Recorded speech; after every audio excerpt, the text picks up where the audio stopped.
How fast can you move until discovery is lost?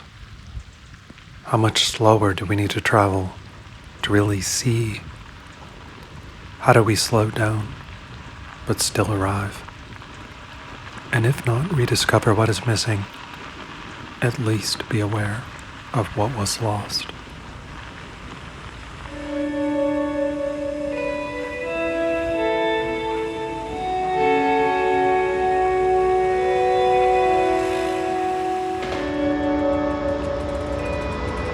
Thank you. Traveling by train changes your relationship to time by requiring you to let go of control.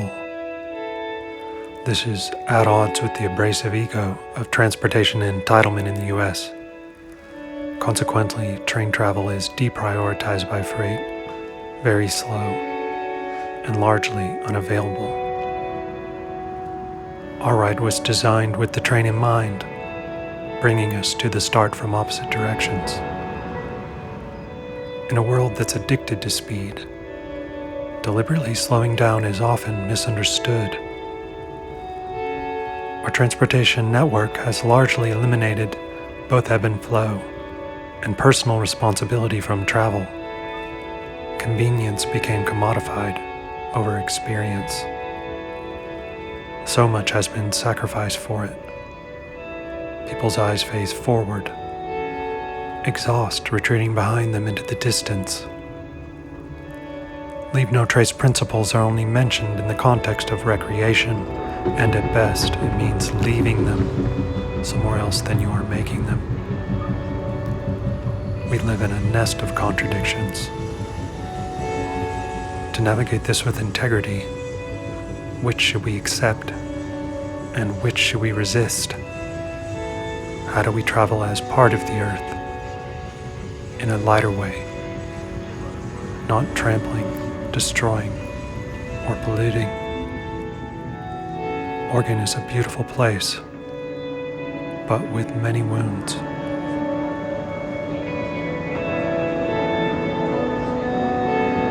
Ladies and gentlemen, if I can have your attention, please.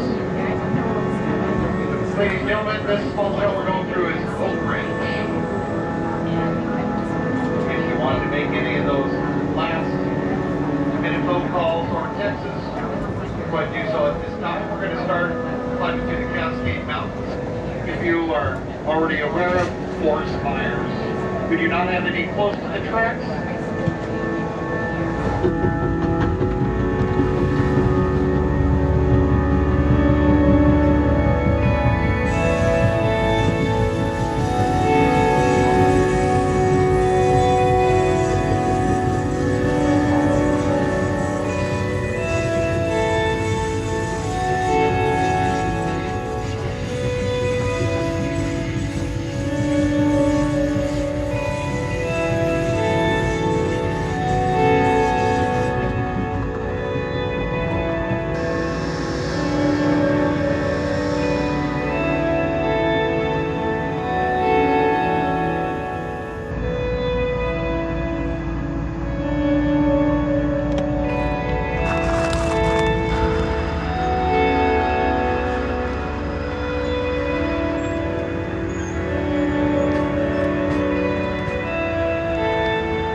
As a route, the OCVA follows the volcanic peaks as signposts and flows through the Oregon Cascades.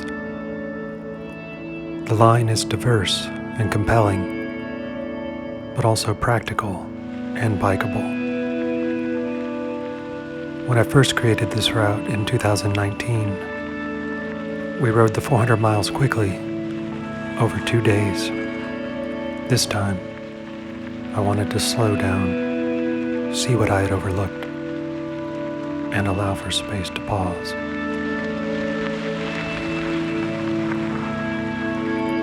Filming the ride was more an excuse to look deeper at where we were and what we were seeing.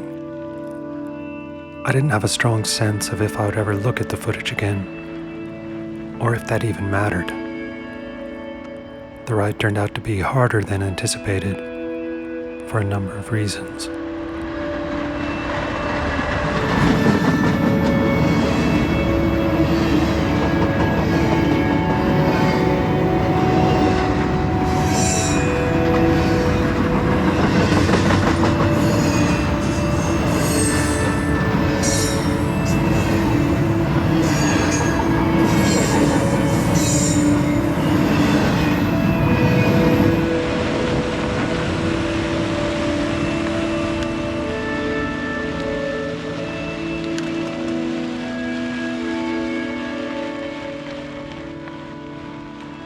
Long-distance cycling can teach you many things. You exist in peaks and valleys, not in a flat line. Your speed is proportional to the slope, and you develop an awareness on how topography changes over time. You learn to respect the mountains and how the clouds gather against them, watersheds flowing to the sea, then return again as rain and snow. Your relationship to time changes. Day becomes night, and day again. You're a participant in that cycle. You accept the darkness and are reborn in the morning. Boundaries loosen, become pliable. You push against them, eventually realizing that they aren't really there. You develop resilience or you fail. We tend to not fully appreciate the things that come easily.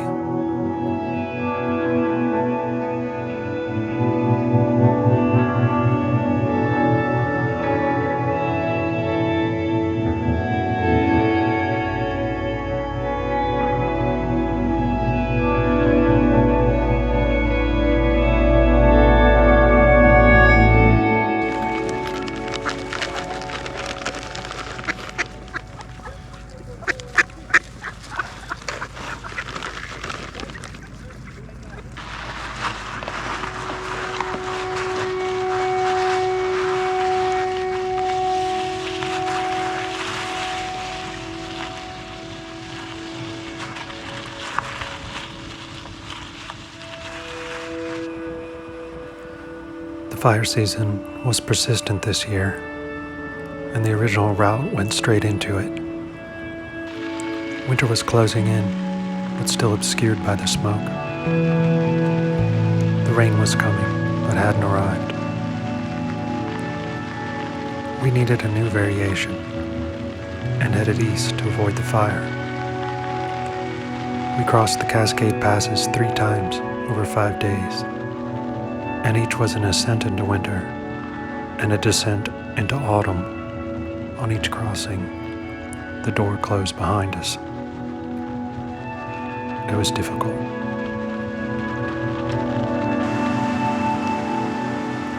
When you are pushing yourself with challenging ideas, it's wise to surround yourself with those you trust. There are a few aspects to this. To be prepared and physically capable is necessary, but more important is a mental stability to support the body during the questions. Friends can help support you during self-doubt.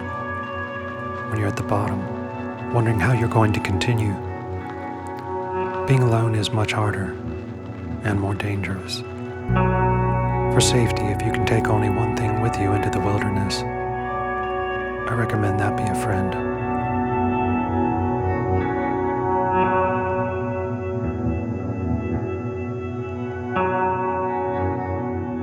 I create routes as a means to quietly guide myself and others through landscapes. The suspense of the reveal, the struggle, the release, the reward. The composition is the process of limitation, the route, the score. On bikes, we're both the performers and the audience. When successful, the experience conveys meaning. It's intuitive and quantifiable, but not easily defined. But in order for this to have power, the land must still be strong, the raw materials still raw. For myself, creating overlapping routes has made cumulative connections and flows. It is a map that is personal to me, but also one that I can easily share.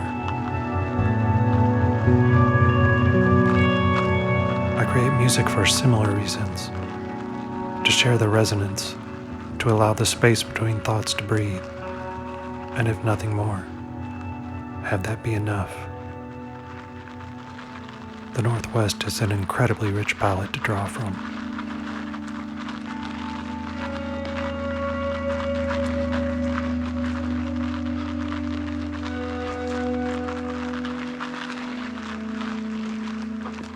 There's a misconception that nature is something different from us. That allows us to continually damage it. Damage is accepted as an inevitable sign of civilization, but if you look deeper, there's something wrong. The rate of degradation has long outpaced the repair. Nature is strong, but everything has a breaking point. Should any amount of damage be acceptable?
The land dictate the line, rather than roads, which dictate the obstructions.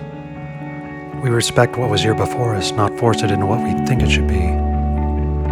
The faster the travel, the straighter the line. These lines aren't straight. The ground isn't flat. We travel slow. But there is flow to the movement that is lacking in our gridlocked, parceled world. The unpaved world is closer to a sense of truth about where we are and where we came from. The structures we build on top are fragile and temporary. Some of those are metaphors, but they're seen as facts. The truth is still underneath what has been paved, not very far down. We've been led down a road which is narrowing. I don't know that we can turn back, but we can choose to pause or leave the road entirely. In some cases, the trails are still there. I think much of our underlying anxiety is from our disconnection to the ground, blocked by layers in between. How can we ground ourselves? Move in alignment with the land, not force the land to align to us.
could live a life of silence, punctuated by sound, rather than the constant drone of noise.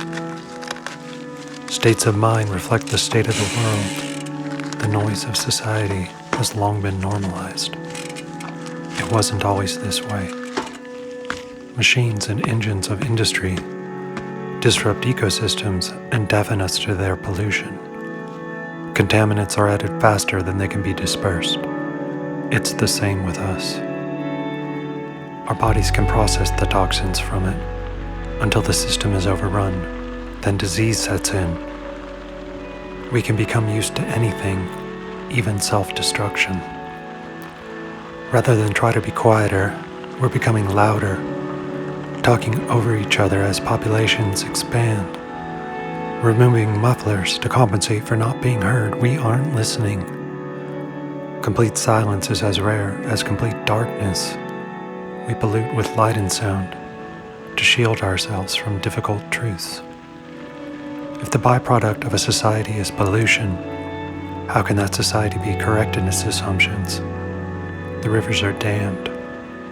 There is stagnancy in the flow. We can, though, bathe in the silent pool, remind ourselves of what was and perhaps could be again. We can look up at the night while resting in the water, stars reflecting on the pool. But even then, it wants to remind us. Planes cross the sky, satellites above the planes. But we can think of the space above the satellites. We need the flow to be freed, washed with white noise, louder than the engines. The spring is becoming silent, but we can't hear the change. Why, when there is silence, do we only allot a moment for it? Though the sedge is withered from the lake and no birds sing.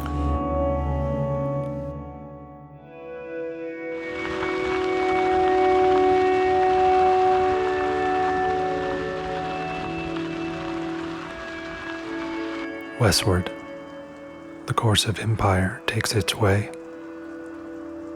We're on the old road, which led to the east, but we ride to the west. This was originally a native trail, then a military road. Then wagons paid a toll to cross it. The alignment was normalized and became Route 20 in 1939. It's still the longest road in the United States, stretching from Boston to Newport, Oregon. Scraps of the original are still here, and it's still one of the only crossings. We're riding against history, wading against the tide, against the myths and allegories which led to the deforestation and compromised lands we're traversing. Stolen from the Santiam, all that's left is the name. It's a haunted place, as is most of Oregon. This land is green, not red, white, and blue. Commencement, Arcadian. Consummation, destruction, desolation. How can we right the wrongs when there is no accountability? Crimes against the wild continue to persist. We can consider what it means to return what we have taken, to rewild, to let go of attempting to control the uncontrollable, attempt to participate in cycles of nature rather than wage war against them. Landscape connectivity, topology, continuous deformation, stretching, twisting, bending, arcs, lines, links, directed tree, oriented tree, polytree, acyclic graphs, forest complexity, habitat quality, light and water, nutrient cycling, carbon cycle, hydrologic cycle, recycle, life cycle. Crossing the Cascades remains a challenge, even today.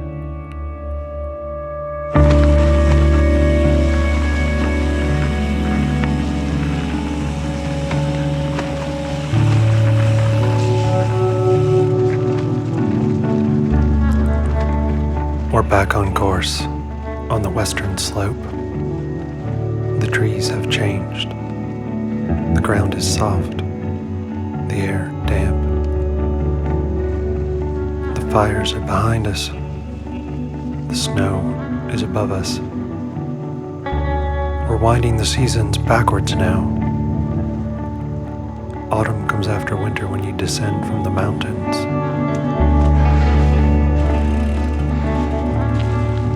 After days of sand, gray and white, a return to the earth, green and gold, gives weight that resilience isn't just a synonym for hope. Nature is strong, and not all of it is broken.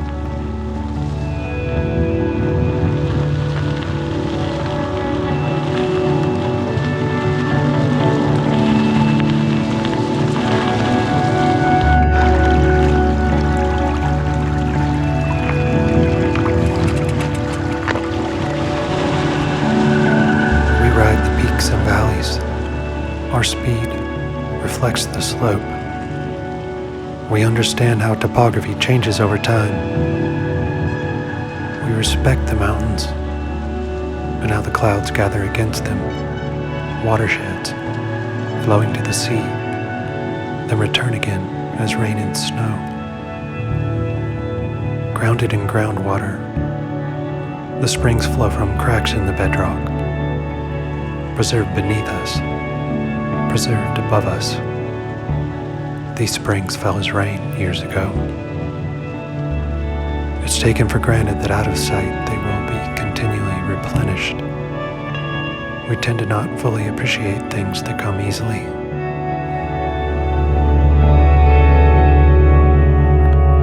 The Central Cascade volcanic arc, co-variation of topography and hydrology, water circulating deep in the basalt, a rich well to draw from.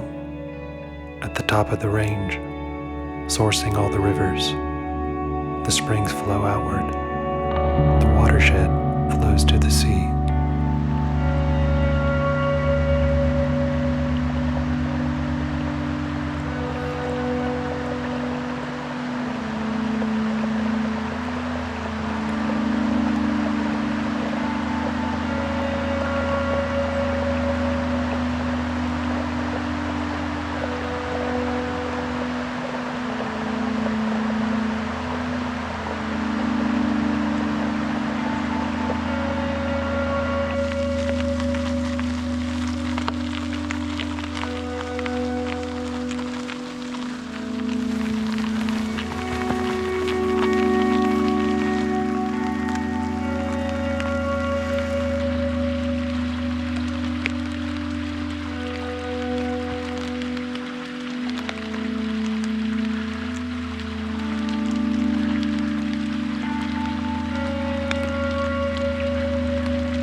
How fast can you move until the discovery is lost?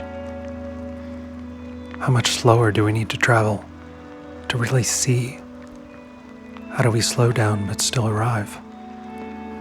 And if not rediscover what is missing, at least be aware of what was lost. Slowness is a signpost. It's a reminder for cultivating patience. It leaves you space to observe, rather than just react. It's not a given that these rides, this music, can be recreated again. When you're out there, it's for then, for now. The purpose of this portrait is to document some of the fragility in this particular landscape. We surround ourselves with walls that we've created, and when they burn, we're left exposed. When I realized there are places that I loved, which are now gone, I wanted to look closer at the ones that remain, and at a marker and reminder for the ones we have lost.